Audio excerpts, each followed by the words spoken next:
Assalamualaikum dan selamat sejahtera. Pada hari ini saya akan menerangkan tentang Perjanjian London 1824 dan kesannya terhadap alam Melayu. Pengenalan. Persaingan kuasa barat di alam Melayu membawa kepada perancangan British dan Belanda untuk membuat pembahagian kawasan. Perancangan ini terhasil daripada Perjanjian London 1824 yang ditandatangani oleh British dan Belanda. Antara syarat Perjanjian London 1824, British perlulah berundur dari Sumatera, menyerahkan Bangka Hulu ke Belanda dan tidak membuka pertempatan baharu di Kepulauan Riau Lingga dan kepulauan lain di selatan Singapura. Manakala Belanda perlulah mengiktiraf penempatan British di Singapura, menyerahkan Melaka dan jajahan takluknya kepada British dan tidak membuka pertempatan baharu di tanah Melayu.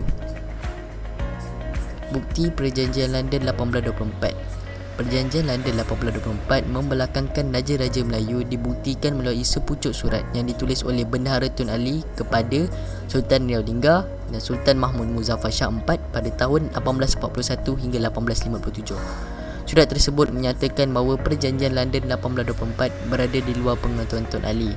Sultan Mahmud Muzaffar Shah IV teramat murka dengan perjanjian tersebut apabila diketahui oleh baginda. Kesan Perjanjian London 1824 terhadap alam Melayu. Pembahagian alam Melayu kepada dua lingkungan barat, Selat Melaka dan Selat Singapura, dijadikan sepadan bagi memisahkan wilayah pengaruh British dan Belanda. British dan Belanda hanya memikirkan kepentingan mereka terjamin dan membiarkan kedaulatan kerajaan-kerajaan alam Melayu. Mewujudkan geopolitik baru dikenali tanah Melayu di bawah pengendalian British, wilayah pengaruh Belanda dikenali sebagai Hindia Timur Belanda. Seterusnya, perpecahan Empayar Kesultanan Johor Riau.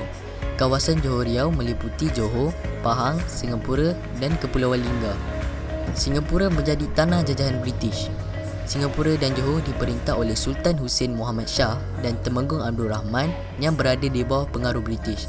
Pada Ogos 1824, Sultan dan Temenggung didesak menandatangani perjanjian menyerahkan Singapura kepada British.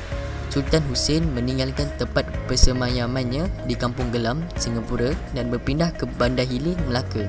Pemerintah Johor memindahkan pusat pemerintahan Johor ke Johor Baru.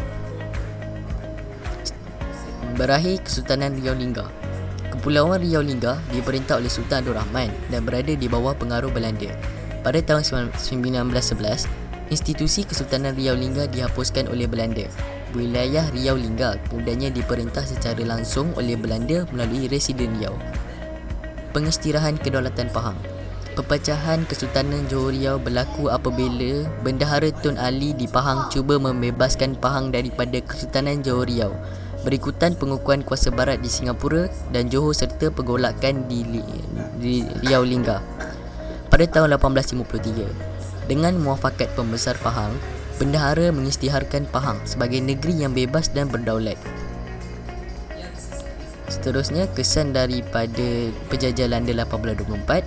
Selat Melaka di bawah penguasaan British. Perdagangan di Selat Melaka dikuasai sepenuhnya oleh British kerana memiliki 3 pelabuhan strategik iaitu Pulau Pinang, Melaka dan Singapura. Pengunduran Belanda dari tanah Melayu membuka peluang kepada British untuk meluaskan kuasa ke negeri-negeri Melayu. Kesimpulan daripada Perjanjian London 1824. Perjanjian London memaparkan pakatan kuasa barat dalam menangani persaingan di alam Melayu. British dan Belanda sewenang-wenangnya tanpa melibatkan Raja-Raja Melayu membahagi-bahagikan wilayah Kesultanan Melayu yang berdaulat. Perjanjian tersebut merintis pembahagian alam Melayu menjadi 2 buah entiti yang bersaingan dan menjadi asas kepada sempadan Indonesia dan Malaysia pada masa kini. Peristiwa ini memberikan kesedaran kepada kita tentang kepentingan mempertahankan kedaulatan negara daripada penceroboh kuasa asing. Itu sahaja daripada saya. Sekian, terima kasih.